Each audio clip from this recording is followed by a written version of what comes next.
নমস্কার বন্ধুরা, তোমাদেরকে জানাই আবারও আমার ইউটিউবের চ্যানেলে সবাইকে আন্তরিক শুভেচ্ছা এবং ভালোবাসা। তোমরা যারা আমার প্রোগ্রাম দেখছো, ফলো করছো, তারা খুবই ভালো থেকো এবং আশা করছি আমার প্রোগ্রাম তোমাদের ভালো লাগছে।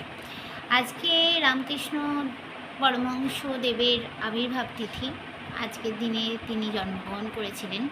আজকে 190তম জন্মদিবস আমাদের মিশনে পালিত হচ্ছে।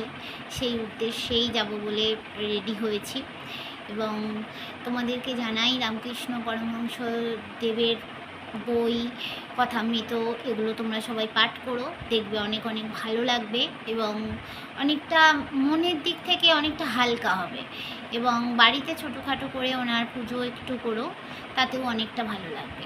এবং আমার যদি আজকে মেকআপটা ভালো লাগে তাহলে লাইক, শেয়ার এবং কমেন্টের মাধ্যমে জানাও।